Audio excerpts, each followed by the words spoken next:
Did you ever have heat with anyone in the WWE? And what were your interactions with Vince like?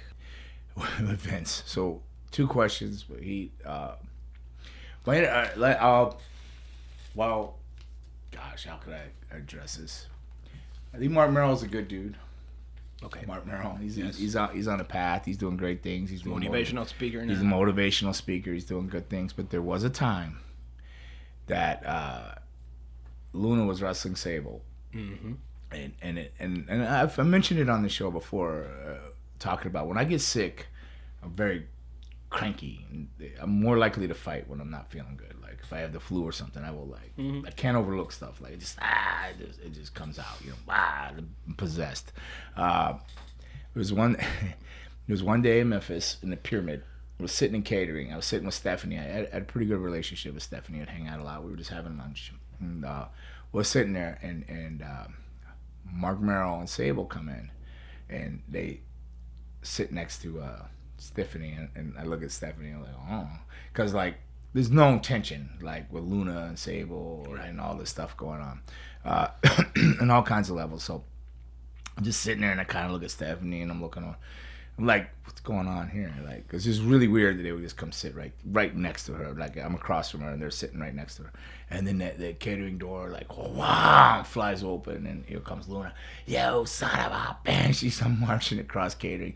She goes, Sable, I would never hurt you in the ring, but Mark Merrill, before you knock me out, I'll pull your eyeball out, blah, blah, blah, blah, blah. And then, like, I think Luna was lunging at coming at Mark, and I think it was the Godfather. I think Godfather, who he's a great guy. He's so good, the Godfather. I think he grabbed Luna and pulled her away. It was either Godfather or Shane. I don't know which one it was, Shane McMahon or the Godfather. I can't remember which one pulled her away. They were all, because it was like Godfather and Vince, and they were all sitting there and catering too. They were just right over, like, just earshot away. So they see all this going on. And I'm like, I don't know what to do. I just look at Stephanie, look down, and take another bite. Like nothing happened, like, what are you gonna do? And then they started up with like, oh, you see, we gotta put up with that fucking. I think they used the C word, but we'll just say bitch for now. But it's whatever it was just across the line, And I was just like, I put my fork down or whatever, and I said, listen, I don't care about y'all's problems. I don't care what you had to do. I stay out of it. I'm sick of hearing about it. I don't care if you put a dress on and put your wife over every night of the week with the tiki. She could be, leave me the fuck, but I'm not going to sit here and eat my lunch and then come in here and have you insult my wife, right. Talk shit. You sat next to me and everything. And then he piped up like, that I had no respect for him. We were trained by the same guy, Boris Malenko, blah, blah, blah, blah, blah. And then I just kind of lost it. I kind of got mad and said, I didn't even fucking know you were trained by him. I flipped the table up. Said, get the fuck up, motherfucker. I was going to fight him. He didn't want to fight. I was going to hit him. I was just, get up. Kind of like the same thing with Ric Flair. But he put his hands under his chair. Like I was, get up. And then I went to go hit him. Like I was coming to hit him. And Draws. Darren Draws off. Remember Draws? Yes. Draws grabbed me and he's like, no, don't do it. I'm like, fuck these motherfuckers. I'm tired of this shit. Excuse my language. Beep, beep, beep, beep, beep. Like, as I'm going out, and there's Vince, and then there's Stephanie. I was sitting with Stephanie. I'm like, oh, fuck, I'm fired. I'm done. So, I go outside catering. I'm mad. I don't even know where Luna is, but somebody, I think it was Stephanie. Somebody came up to me later and said, Vince wants to see you in his office. No. I said, all right, well, I'm gonna go get fired. So, whatever. So I walk in and I look, and it was Mark and Sable sitting there, and then Luna was sitting here, and there was no other seats. The two were there. She was in here, and there was the desk and Vince's seat. So I thought to myself, well, if I'm going to get fired, I'll get fired the good way. So I went and sat in the desk and put my feet up on the desk and sat in the office. And when he walked in, I just started laughing and smiling. He goes, I'm glad you find this so funny. Can you explain to me why you think it's so funny? I go, they got me. He goes, well, what do you mean? I go, they pulled me into their drama, this flipping drama. Every week I got to hear this. He said, she said, all this stuff. It's driving me completely insane. They finally pulled me into it. He goes, yes, they did. And he goes, if you hit him, you're fired. Now get out of my office. That's it. That's all. They got kept in there for hours. I think Luna got fined, and I think they might have got fined too, but I know Luna did for sure. So my relationship with Vince has always been kind of like that. So did I have heat? It might have been marketing, but I think it was more Luna did. I just got drawn into it, and like I said, I see him doing amazing things now in the community, being a motivational speaker. And I have no ill will. It was just that time and that period. There was no real like I hate your guts kind of heat. But I got along pretty much with everybody. But with Vince, that was one of my. So I covered two things. So with Vince, so there was kind of like reactions for a while there. Vince was like, when he first hired me, I don't think he cared for the vampire character because Vince Russo kind of brought it in. I don't think he thought it would work or anything. But at some point, he's actually nice to me in a weird way. People don't know this about, but I'd get a drink at a water fountain. It'd be a pat on my ass, and I look around. The only person walking by was Vince. You look around, Vince just, like jokingly, like how you tap people, like so.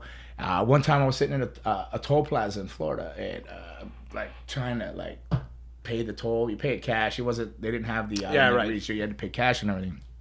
And somebody rear hit my car from behind. I look up in the mirror and it was Vince going, like get on through there, like so. It was weird, but I didn't sit down and break bread with him either, though, and I didn't go have drinks and talk Jesus Christ or the business with him either, like which I probably should have because I felt like he was openly like that towards me, showing that he was open, but I was still, again, and I say this all the time, that I was so caught up in my own drama of my relationship and just trying to survive that. If I had my head now, my mind and everything where I'm at now in my life and my stability within myself and care that I care about myself now, I love myself now. Like, it may not seem like it, but I do. And I think if I could go back in a time warp, I'd be unstoppable then. Like the opportunities that were there. And take the chance to. I just pissed everything away, being caught up in my own drama, my own BS. But no, he was good to me. I mean, he was gonna fire me that one time when I went out with Brian Christopher.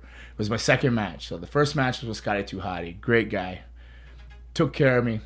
Did what he was supposed to do. Understood it. Brian, rest in peace, which I get along with Brian, and he's a good guy. Like Jerry Lawler's son, Brian Christopher, we're talking about Grandmaster Sexy. He goes, we gotta have a good match. The match was for me to go out there and get over. Like, it was my second match. But he talked to me, let's have a 50-50 match and go do all this. And me, like, I wanted to, like, have a good match. So I was naive about getting over in your time when it's time to get over. So I went out. That's great. And he taught me. We did this whole match. If you watch the match on TV now, they cut the whole match out. They go like right to the finish.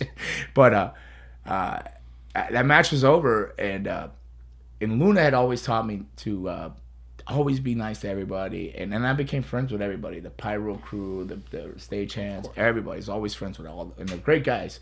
And I saved my ass because when I was coming back through, they were like, "Hey, Vince was screaming up there, you're fired, you're done, he's out of here." He was screaming at Vince Russo. He doesn't know how to get over this guy's out here just bumping all over, So he's done. They basically said I was done. So the pyro guys and the elevator dudes told me, "Hey, like Vince is pissed. You're fired. You got to do something now." So I had caught him. He tried to power walk by me, and then I just stopped him. "Hey, I heard you were upset." He goes, "Yes, and like I go, well, I get it. I didn't go out there and do my thing, and I did a 50-50 match, whatever. I said I've been doing jobs here since like 1987. Like I realized the mistake here. I didn't know how to go over. I didn't, my mistake." And he goes, "It won't happen again, will it?" And I go, "No, sir." He goes, "Good, we're good then." And he walked off, and that was it. Oh, nice. That's the only thing, yeah. So I think it was an okay relationship. I think I just had my head so far up my own rear end with my own drama and relationships and that. And then like I was the kind of guy too that would say like, "Oh, we need you to put somebody over in 2 minutes." I said, "I can do it in one." No, I don't think that like rubbed them very well. They looked like I was eager, but it was just me. Like in my way, I was like trying to say I'm okay with like, losing or something, but Right. probably wasn't the right way to say it. I should have just went and did it. So I was probably my own worst enemy. So I wish that You look like you don't I wish care. I had the maturity now and the level head I have now and the drive that I have, but I don't have the body to follow the drive I have in my own head. I want to do so much things in my own head, but I can't get my body to get out there and do all these things and great ideas I have that I had all these opportunities back then in 98, 99, 2000, and even in 2005. But I'm very blessed, and it was a good relationship. So I think it was good. I have nothing ill will to say about it. I mean, everybody has their dark alleys and dark pasts and stuff that's going on now in the wrestling world, and I'm sure if we all opened up our closets, we'd be trying to close it quick if people took a peek in there. We'd be like, like, get out of there. But no, everything's good, man.